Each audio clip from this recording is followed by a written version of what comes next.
Hello everyone, welcome to CGPSC mains daily answer writing. आज है 15 मार्च और आज देखते हैं कि आज के करंट अफेयर के बेसिस पे कौन से क्वेश्चन बन सकते हैं। सबसे पहला क्वेश्चन, 12 से 12 प्लस बच्चों का वैक्सीन लगना चालू हो चुका है। तो बहुत ही बेसिक सा क्वेश्चन जो आप पेपर 4 के पार्ट 3 में एक्सपेक्ट कर सकते हैं ये है कि explain the working of vaccine. ये जो पर्टिकुलर टॉपिक है आपसे इंटरव्यू में पूछा जा सकता है। और ये इस टाइप के जो टॉपिक होते हैं इनमें जो इन्वेस्टमेंट होता है of your time and effort, वो वर्थ इट होता है, क्योंकि एक बार अगर आपने पढ़ लिया कि what is the working of vaccine तो आप ज़िंदगी भर नहीं भूलने वाले। तो बहुत ही वर्दी इन्वेस्टमेंट है। कोई भी 2-3 आर्टिकल पढ़ लीजिए, उसको समराइज़ कर ली जाए 7 लाइन्स में, और वहाँ से आपको पता चल जाएगी कि क्या क्या चीज़ करनी है। तो मुझे बता दीजिए explain the working of vaccine 4 number में। नेक्स्ट क्वेश्चन देखते हैं। अभी हाल ही में अर्बन अनएम्प्लॉयमेंट को लेके एनओसी ने कुछ अपने फिगर्स जारी करे हैं। जो हमारे काम का चीज़ है from CGPSC point of view, it is what are the different ways to measure unemployment. इसको 8 नंबर में आप एक्सप्लेन कर दीजिए। इसके मेरे हिसाब से, नॉलेज के हिसाब से 4 होते हैं तरीके मेजर करने के लिए, और उसको कैसे मेजर करते हैं वो आप बता दीजिएगा, ठीक है। इसको बहुत अच्छे से लिख दीजिएगा। 8 नंबर में काफ़ी एक्सपेक्टेड क्वेश्चन है। ये वाला क्वेश्चन बहुत बार रिपीट भी हो चुका है सीजीपीएससी मेंस में, तो इसको अच्छे से करिएगा। कल के क्वेश्चंस देख लेते हैं। पहला question, what is Mahanadi water dispute, 2 number पे। What is mankading in cricket, ये पूछा गया है 2 नंबर पे। And what are the steps taken by state government to encourage sports in Chhattisgarh, ये पूछा गया है 15 नंबर पे। जो आप लोग के आंसर्स मैंने देखे, मोर और लेस बहुत अच्छे आंसर्स हैं। इसमें कुछ जो कंटेंट का एडिशन है वो मैं आपको बता देता हूँ किस प्रकार से होगा। पहली चीज़, मैंने आपको प्रीलिम्स क्लियर्ड व्हाट्स नेक्स्ट वाले वीडियो में पहला जो स्टेप बताया था वो था कि आपको अपना करंट अफेयर कंपाइल करना है। और ये मैं आपको इसलिए बोल रहा था कि करंट अफेयर आप कंपाइल कर लेते हैं तो इस प्रकार के जो क्वेश्चंस हैं इनको डील करना बहुत ज़्यादा आसान हो जाता है। मैं अपने एक्सपीरियंस से आप लोगों को बताता हूँ कि मैं जब अपना करंट अफेयर कंपाइल करता था डेली बेसिस में, और मेरे पास जो डॉक्यूमेंट था वहाँ से मैन एनिमल कन्फ्लिक्ट का जो एस्से है वो डायरेक्ट मुझे लिखता बना था। और यहीं पर मैं आपको आज एग्जांपल देके बताता हूँ किस प्रकार से मैंने ये जो स्पोर्ट्स वाला जो पर्टिकुलर चीज़ें हैं जो कि पेपर 7 पार्ट 2 का हिस्सा बनती है, इसमें किस प्रकार से मैंने चीज़ें करी थी, कंपाइल करी थी, और किस प्रकार से पर्टिकुलर चीज़ों को हमें मदद मिल सकती है। ये वाला देखेंगे हम लोग। यहाँ पे सबसे पहले हम लोग देखेंगे, यहाँ पे छत्तीसगढ़ स्पोर्ट्स का एक टाइटल बना हुआ है मेरे पीडीएफ में, और यहाँ से मैंने मोरलेस जितने भी साल में इंपॉर्टेंट करंट अफेयर आ रहे थे रिलेटेड टू छत्तीसगढ़ में स्पोर्ट्स के लिए, वो मैंने यहाँ पे कंबाइन किया है। फॉर एग्जांपल यहाँ पे largest badminton academy of central India, ये आईटीएम रायपुर और टाटा ट्रस्ट मिलकर खुल रहे हैं, ठीक है। तो बैडमिंटन में आपको ये समझ में आ गया कि largest academy of central India यहाँ पे खुल रहा है, ठीक है। खेलो India state centre of excellence Bilaspur में खुल रहा है। उसके बाद ये इंफ्रास्ट्रक्चर, स्पोर्ट्स इंफ्रास्ट्रक्चर में क्या हो रहा है, synthetic athletic track, residential hockey academy, archery athletics academy, बालिका कबड्डी एकेडमी, ठीक है, residential girls kabaddi academy, archery training, और उसके बाद Sardar Patel international hockey stadium, ठीक है। ये जो भी है ये हम लोग को पता है कि किस किस प्रकार से है, ठीक है।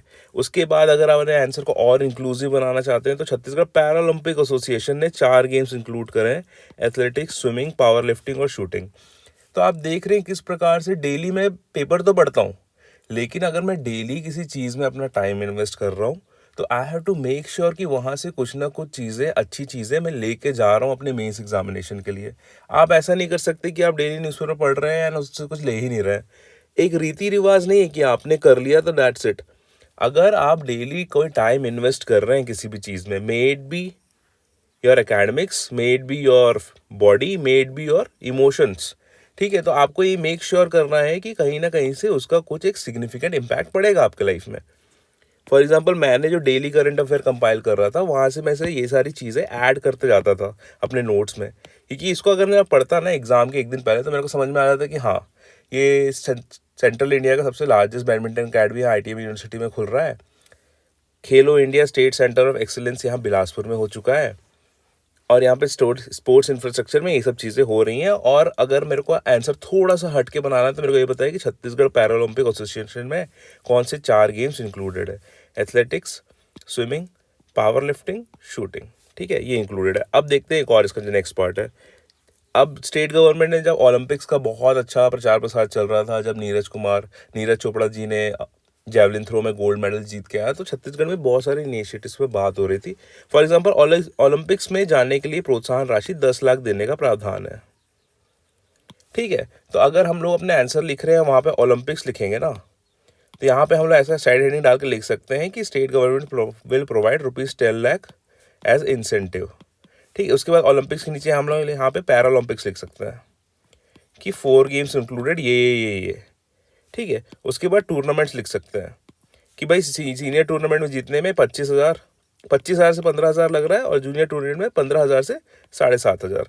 तो ये हम लोग इंक्लूड कर सकते हैं अपने आंसर में। अब देखते हैं और क्या है। रायपुर रेसिडेंशियल हॉकी एकेडमी, ठीक है, और बिलासपुर में एथलेटिक, रेसलिंग और स्विमिंग सेंटर। 1 स्टेट 1 गेम में आर्चरी। खेलबो जीतबो गढ़बा नवा छत्तीसगढ़, ये स्लोगन दिया गया है। मल्टीपर्पज़ हॉल अंबिकापुर में। एथलेटिक्स ट्रैक महासमुंद में। मलखम एकेडमी अभी जो रिसेंटली बजट में इंक्लूड किया गया है, नारायणपुर में। टेनिस स्टेडियम बन रहा है इंदिरा गांधी कृषि विश्वविद्यालय रायपुर के पास, और आंद्रे अगासी भी खोल रहे हैं अपने एकेडमी। अब यहाँ पे अगर आपको छत्तीसगढ़ या टच देना है इस पर्टिकुलर स्पोर्ट्स के लिए, तो ये देखिए, Chhattisgarh Olympic Association to encourage Chhattisgarh games like fugdi, gedi etcetera. और पाटन में छत्तीसगढ़ी खेल महोत्सव भी हुआ था। तो आपने जितनी भी चीज़ें लिखी, इट इज़ ओके, लेकिन जस्ट बिकॉज मैं डेली न्यूज़पेपर पढ़ रहा हूँ और मैं बहुत अच्छे अच्छे पॉइंट्स कंपाइल कर रहा हूँ, तो मेरे आंसर में जो डिफरेंट चीज़ें आएंगी, वो पहला तो ये है कि स्लोगन खेलबो जीतबो गढ़बो नवा छत्तीसगढ़। दूसरा ये, मैं आपको ये बताऊंगा कि पैरालंपिक्स से भी कुछ कर रही है, क्योंकि it's sports is not only about normal people, it's also about specially abled people. तो यहाँ पे छत्तीसगढ़ और पैरालंपिक एसोसिएशन में मैं इंक्लूड करते जाऊँगा। और इसके बाद मैं आपको ये बताऊंगा कि ओलंपिक्स में क्या क्या चीज़ें कर रहे हैं, कितनी प्रोत्साहन राशि मिलने वाली है। और इसके बाद एक छत्तीसगढ़ी टच भी मैं ऐड करूंगा कि छत्तीसगढ़ी खेल महोत्सव भी पाटन में रिसेंटली ऑर्गेनाइज किया गया था। तो ये जो चीज़ें हैं ना, ये छोटी छोटी लेकिन मोटी बातें हैं कि आप भी वही पेपर पढ़ रहे हैं, मैं भी वही पेपर पढ़ रहा हूँ। आपने पेपर पढ़ के अपना बस भाई पीछा छूटे इस पेपर से बस कर लिया। मैंने कहीं सुन लिया था किसी टॉपर टॉक में कि डेली बेसिस में आपको न्यूज़पेपर पढ़ना चाहिए, तो मैंने पढ़ लिया, बला टली, बहुत अच्छा हुआ। लेकिन मैंने क्या किया, मैंने न्यूज़पेपर पढ़ा और इसको सिस्टमैटिकली डेली इनको अरेंज करने के लिए ना 2 मिनट से ज़्यादा नहीं लगता है डेली। और 2 मिनट का डेली इन्वेस्टमेंट अगर मुझे आधा आंसर एक यूनिक बनाता है, तो it is worth it investment. क्या होता है कि बेसिकली लोग ये सोचते हैं कि it's about rigorous effort in a short period of time. For example, अगर किसी का एग्ज़ाम के लिए 15 दिन बचा है, ठीक है, 15 डेज बचे हैं, और वो दिन रात पढ़ रहा है, दिन रात 18 घंटे पढ़ रहा है। लोग बोलते होंगे कि ये बहुत मेहनत कर रहा है, लेकिन मेरी नज़र में he has not worked for the entire year. जो पूरे साल पढ़ता है ना, 350 दिन जो अगर जिसने पढ़ लिए हैं, ठीक है, और रोज़ उसने 2-2 मिनट दिए हैं, तो ये जो 700 मिनट का जो हिसाब है ना, आप इसको किसी भी तरीके से 15 दिन में कवर नहीं कर सकते। जो डेली मेहनत कर रहा है, ज़्यादा मेहनत नहीं कर रहा है, वो आता है 8 घंटे पढ़ता है, अपने रूम चले जाता है। सबको लगता है यार बड़ा लापरवाह सा है, लेकिन नहीं, he is just consistent and efficient enough. वो जितनी भी चीज़ें कर रहा है ना, उसका जो नेट इफेक्ट है, जो प्लस होके जो बड़ा सा चीज़ बनेगी, इसको कंपनसेट करना it is not possible for you in 15 days. ठीक है, लोगों को ना इस पीरियड का बहुत ही ज़्यादा एफर्ट दिखता है, but it is nothing compare to इसका साल भर का एफर्ट। तो ये आपको हमेशा याद रखना है कि slow and study wins the race. Consistent रहिए और अपने जितनी भी एफर्ट है उसको कंपाइल करते रहिए। ठीक है, आगे देखते हैं। आपने आंसर्स भेजे थे, उसको मैं देखता हूँ किस प्रकार से क्या क्या आंसर है। देखिए यहाँ पे क्या क्या कंटेंट है। खेलों की दुनिया को बदलने की ताकत होती है, नेल्सन मंडेला। ठीक है, इसके जगह क्या ज़्यादा उपयोग होता। हाल ही में मुख्यमंत्री जी ने खेलबो जीतबो गढ़बो नवा छत्तीसगढ़ का स्लोगन दिया है। ये ज़्यादा रिलेवेंट होता from Chhattisgarh point of view, जो कि मेरे करंट अफेयर से आ गया है। तो यहाँ पे नेल्सन मंडेला को कोट ना करते हुए अगर मुख्यमंत्री जी को कोट करेंगे तो ज़्यादा अच्छा ओपनिंग हो सकता है आंसर का। ठीक है, खेल विकास संस्था का सबसे पहले तो बात ये जो मैं ऊपर से देख रहा हूँ कि आपने बहुत ज़्यादा कंटेंट यहाँ पे क्रैम करने की कोशिश किया है। एक तो आपने यहाँ पे भी लिख दिया है, फिर आपने यहाँ पे भी लिख दिया है, तो इससे क्या होता है कि क्लैरिटी चले जाती है, प्रेजेंटेशन चले जाती है। तो क्या है कि अभी आपको पता है कि आपको इतना सारा कंटेंट आता है, तो जैसे जैसे आप डेली आंसर राइटिंग करते रहेंगे, तो आपको हिसाब बैठ जाएगा कि पर्टिकुलर स्पेस को देखते हुए आपको अंदाज़ा लग जाएगा कि मैं किस प्रकार से क्या चीज़ें करूँ जिससे चीज़ें सही हो जाएंगी। फॉर एग्जाम्पल आप क्या कर सकते थे पता है, यहाँ पर आप ऐसा कर सकते थे संस्थागत प्रयास, ठीक है।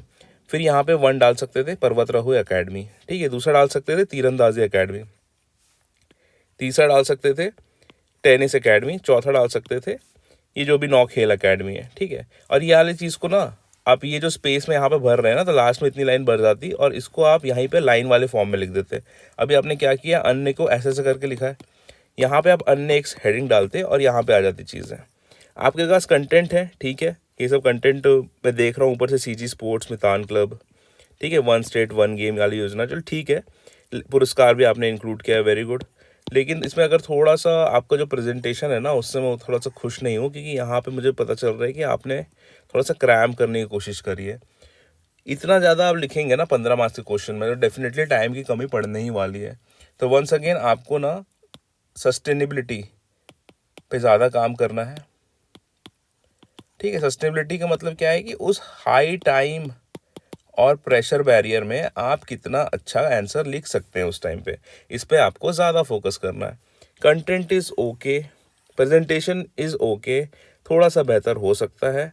और कुछ कुछ चीज़ें जो कोर्ट की जो एंट्री है वो मैंने आपको कंटेंट दे दिया है किस प्रकार से होगा, और मोर और less is a good answer. लेकिन आप अगर इसको कंपेयर करेंगे मेरे आंसर से, जहाँ पे मैंने ओलंपिक के बारे में बताया है, पैरा ओलंपिक के बारे में बताया है, इसके बाद मैंने बताया है छत्तीसगढ़ी खेल के बारे में बताया है, ठीक है, मलखम एकेडमी वगैरह के बारे में बताया है, तो ये कहीं ना कहीं वाला आंसर उसके सामने फीका पड़ जाएगा। तो ये अगर आपको पॉइंट नहीं आते होंगे तो इनको इंक्लूड कर लीजिएगा, और जब भी ऐसा कोई क्वेश्चन आ जाए इसको ज़रूर इंक्लूड करिएगा कि ओलंपिक्स पैरालंपिक्स में क्या है। क्योंकि ओलंपिक्स दुनिया का सबसे बड़ा स्पोर्टिंग इवेंट होता है, सबसे प्रेस्टिजियस स्पोर्टिंग इवेंट होता है।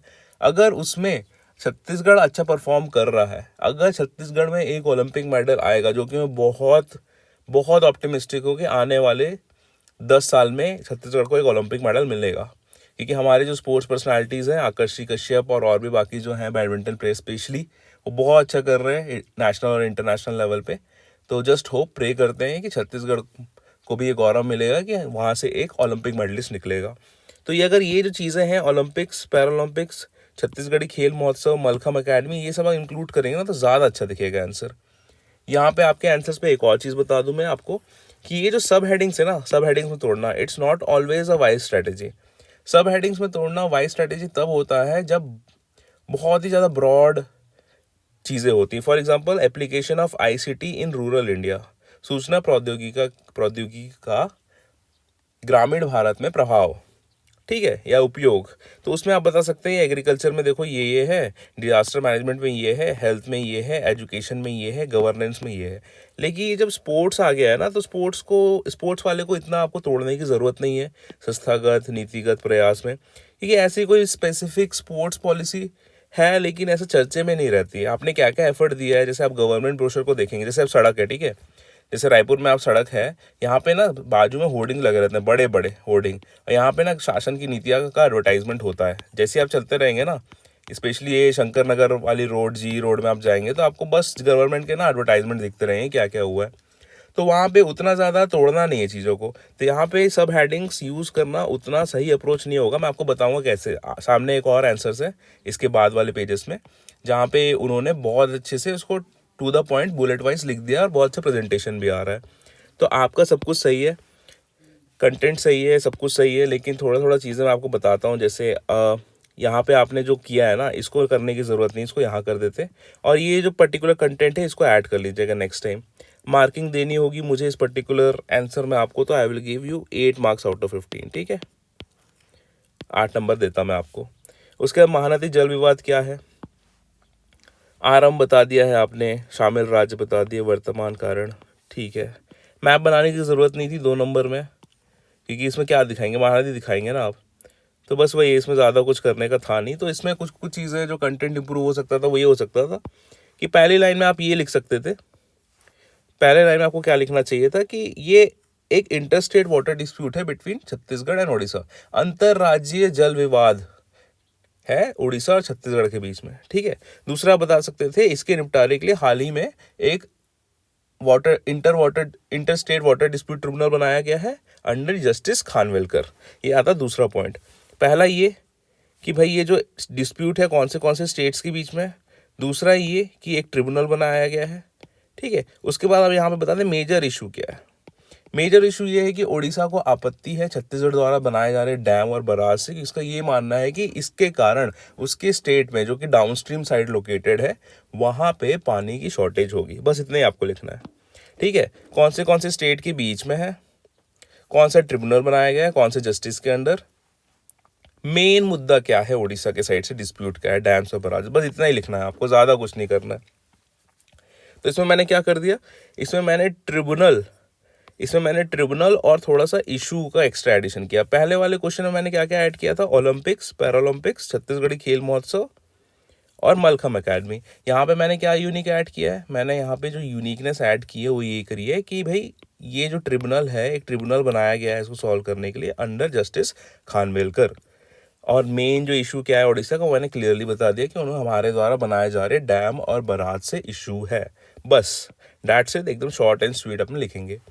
मैनकेडिंग सिंपल है, सबको पता है। अगर एक बॉलर बॉल कर रहा है, अगर आपको मैनकेडिंग आपको पता है और आप क्रिकेट फैन है, फॉलो करते हो, सबसे पहले अश्विन जी आपके दिमाग में आ जाएंगे कि उन्होंने हाल ही के टाइम से बहुत बार मैनकेडिंग की है और अपील की गई है एज अ वार्निंग। तो इसमें बेसिक तो करंट अफेयर यही है कि आईसीसी ने इसको रिवाइज करके एज अ रन आउट उसको नेम कर दिया है अब। और इसके बाद सबसे अच्छी चीज़ें जो इसमें हुई है होती हैं कि भाई एक बॉलर है, अगर अपना बॉलिंग एक्शन कंप्लीट करने के पहले अगर नॉन स्ट्राइकर एंड से बैट्समैन निकल जाता है तो वो अपना बॉलिंग एक्शन रोक करके यहाँ पे बेस उड़ा सकता है and he will be declare run out. इसी को मैनकेडिंग बोलते हैं, ठीक है। तो अब उसका मैनकेडिंग में थोड़ा एक्स्ट्रा चार्ज देना है, तो ये भी देना है कि it is basically a warning, basically use as a warning if the bowling team captain agrees that the batsman is not out and this should also be treated as only just a warning, then the batsman is not declared out। क्योंकि जब भी मैनकेडिंग होती है तो umpire क्या है, एकदम shocked तरीके से देखेगा वो कैप्टन की तरफ कि भैया क्या करना है करके। फिर कप्तान आएंगे, ठीक है, प्रॉबेबली अभी तो रोहित शर्मा हो गए, ठीक है, कप्तान आएंगे, वो बात करेंगे और ऐसा वार्निंग दे देंगे बैट्समैन को, फिर वो वापस आ जाएगा, फिर वो नहीं निकलेगा, ठीक है। और दूसरी बार फिर किया, फिर वो आउट हो जाएगा। तो अभी क्या है कि वो हार्ड एंड फास्ट रूल नहीं है और इसको एज अ वेरी कह सकते हैं ऐसा स्पोर्ट्समैन स्पिरिट में नहीं देखा जाता है मैनकेडिंग को अभी भी। लेकिन अब बाय द रूल्स ये आउट है, लेकिन in practice it is like a warning to the batsman at non striker's end. तो इसमें आपको क्या बताना है, मैनकेडिंग क्या है। मैनकेडिंग में सिचुएशन बता देंगे कि बॉलर अगर अपना बॉलिंग एक्शन कंप्लीट करने के पहले नॉन स्ट्राइकर एंड का बैट्समैन अगर क्रीज से बाहर निकल जाता है तो बेस को डिसलॉज करके उसको आउट कर सकता है। उसके बाद बता देंगे कि आईसीसी में हाल ही में इसको रिवाइज करके एज रन आउट घोषित किया है। मैनकेडिंग टर्म नहीं यूज़ करेंगे, रन आउट यूज़ करेंगे। उसके बाद बता देंगे कि usually it is treated as a warning to the batsman at non striker's end. एकदम crisp, concrete, to the point, conceptual clarity वाले 4 आंसर्स हमने लिख दिए, which is more than enough. Simply हमने यहाँ पे बता दिया, सिंपली हमने यहाँ पे बता दिया था।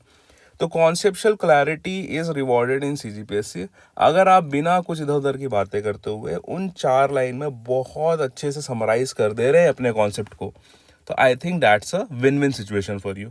एक भी लाइन वेस्ट नहीं करना है, वैसे भी बहुत ही लिमिटेड स्पेस है, टू द पॉइंट आपको डिस्कस करना है। अब मैं आपको बताता हूँ नेक्स्ट चीज़। अब जैसे देखो इन्होंने दिखाया है कि छत्तीसगढ़ खेलों को बढ़ावा देने के लिए राज्य सरकार के कदम क्या क्या है। इसमें मुझे क्या दिख रहा है कि बहुत अच्छे सजा के रखा है उन्होंने, लगभग 12 डायमेंशन दिए हुए हैं जो यहाँ से मैं पढ़ पा रहा हूँ। और 15वां के क्वेश्चन में 12 dimension is more than enough. इन्होंने अंडरलाइन किया है मेन कीवर्ड को। अब देखिए इनकी प्रेजेंटेशन को देखिए और इसके बाद एक और प्रेजेंटेशन को देखते हैं, ठीक है। ये प्रेजेंटेशन को देखिए, अब ये वाले प्रेजेंटेशन को देखते हैं। कौन सा ज़्यादा नीट लग रहा है, वो वाला ज़्यादा नीट लग रहा है। देखिए कंटेंट में ज़्यादा फर्क नहीं है दोनों आंसर में, लेकिन जो नीटनेस है उसके कारण फ़र्क पड़ जाता है। देखिए इन्होंने बहुत अच्छे से लिखा है, खेल अकादमी, एथलेटिक्स खेल अकादमी, मलखम अकादमी, टेनिस अकादमी, एक्सलेंस सेंटर, हॉकी अकादमी, खेलबो जितबो।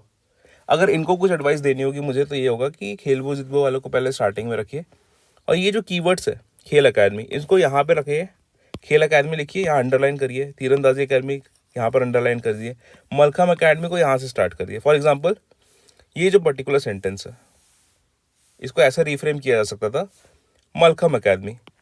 हाल ही में बजट 2022-2023 में नारायणपुर में घोषणा की गई है, खोलने की घोषणा की गई है। या फिर हाल यहाँ मलखम एकेडमी बजट 2022-23 नारायणपुर में खोलने की घोषणा। बस इतना ही करो, फुल सेंटेंसेस लिखने की जरूरत नहीं है, की गई है नहीं, बस घोषणा, इतना ही लिख दो। Short sentences are more than enough. Incomplete sentence मैंने कभी भी most of the time GS में फुल सेंटेंसेस नहीं लिखे हैं एंड उससे कोई फर्क भी नहीं पड़ता है। The thing is to deliver your content in the least space possible. तो आपकी प्रेजेंटेशन अच्छी है और रिलेवेंट सारे पॉइंट्स मुझे यहाँ पे दिख रहे हैं, तो I will be giving it 10.5 out of 15। ठीक है, तो यहीं पे फ़र्क आ जाता है। सेम कंटेंट होने के बावजूद हो सकता है सामने वाला आपसे ज़्यादा नंबर उठा के ले जाए। सिमिलरली अगर आपको दूसरा आंसर देखेंगे तो महानदी जल विवाद, यहाँ पे जो एडवाइस दूंगा आपको मैं ये दूंगा कि थोड़ा सा पॉइंट वाइज लिखना चालू करिए। ये जो पैराग्राफ है ना, इसमें आपने ना कुछ अंडरलाइन किया है ना कुछ, तो मुझे पढ़ने में थोड़ी सी दिक्कत होगी। सिमिलरली मैनकेडिंग आपने एक्सप्लेन कर दिया है, लेकिन इसमें ना कोई ढांचा नहीं दिख रहा है मुझे। आप इसको अगर एक एक लाइन के सेंटेंसेस में तोड़ देती ना तो बहुत अच्छा लगता है देखने में। आपने अंडरलाइन भी कुछ नहीं किया है, तो अंडरलाइन करिए और थोड़ा सा पॉइंट वाइज अगर आप जमा सकते हैं चीज़ों को तो ज़्यादा सही है। इतना ही है जो मैं आज बता पाऊंगा आपको इस पर्टिकुलर टॉपिक से रिलेटेड। अगर आप मुझे सोशल मीडिया में फॉलो करना चाहते हैं तो कर सकते हैं। डस्टबिन आप लोग इंस्टॉल नहीं कर पाए, आपकी वित्तीय विपत्ति मैं समझ रहा हूँ, कोई बात नहीं, मेहनत करिए, जॉब लग जाएगी, उसके बाद सरकारी गाड़ी में डस्टबिन आप इंस्टॉल करिएगा। मीनवाइल जिनके पास कार है घर में वो वहाँ पे ज़रूर इंस्टॉल करें। सब्सक्राइब कर लीजिएगा चैनल को, कि बहुत सारी अच्छी चीज़ें कर रहे हैं। वंस अगेन मंडे से लेके थर्सडे हम लोग आंसर राइटिंग करेंगे। फ्राइडे को एक मेगा स्ट्रैटेजी वीडियो में डाल दूंगा जहाँ पे मैं बात करूँगा किस प्रकार से आप स्ट्रेटेजाइज कर सकते हैं सीजीपीएससी के लिए। और उसके बाद सैटरडे और संडे ऑफ रहेगा जहाँ पे आप अपने अपने टेस्ट सीरीज़ को हैंडल कर सकते हैं। आपके टेस्ट सीरीज़ कैसे जा रहे हैं, आपको क्या रिव्यू मिल रहे हैं, मेरे डेली आंसर राइटिंग से आपको कितना फ़ायदा हो रहा है टेस्ट सीरीज़ में, या फिर टेस्ट सीरीज़ में क्या इवोल्यूशन आपको देखने में मिल रहा है, आप ये ज़रूर बताइएगा। इस particular daily answer writing initiative से अगर आपके स्कोर इंप्रूव हो रहे हैं और अगर कुछ बहुत ज़्यादा चेंजेस आ रहे हैं आपके आंसर राइटिंग में, तो just let me know in my Telegram section. बहुत लोग बोल रहे हैं कि इसके आंसर्स कहाँ पे डालने हैं, तो इसके जो आंसर्स वो टेलीग्राम में डालिएगा। इस पर्टिकुलर वीडियो का जो लिंक है वो मैं रोज़ डाल देता हूँ टेलीग्राम चैनल पे। वहाँ पे नीचे आप पीडीएफ के फॉर्म में डाल सकते हैं, पीडीएफ के फॉर्म में डाल सकते हैं अपनी चीज़ों को। ठीक है, तो इतना कर लीजिएगा, that is more than enough. मिलते हैं कल। डेली आंसर राइटिंग इनिशिएटिव से जुड़े रहिए, क्योंकि डेली जो कंसिस्टेंट बिहेवियर है ना, कंसिस्टेंट बिहेवियर जो डेली आप 15-15 मिनट दे रहे हैं डेली आंसर राइटिंग के, वो लास्ट के 15 दिन में अगर आप 15-15 घंटे भी देंगे ना तो it will not be enough. ठीक है, slow and study wins the race. Consistently maintain करके रखिए, माइक्रो इन्वेस्टमेंट्स करिए अपने टाइम और एफर्ट का, और लास्ट में बहुत ही बड़ा रिजल्ट आपका इंतज़ार कर रहा होगा। इसी के साथ आपसे विदा लेते हैं। जय हिंद।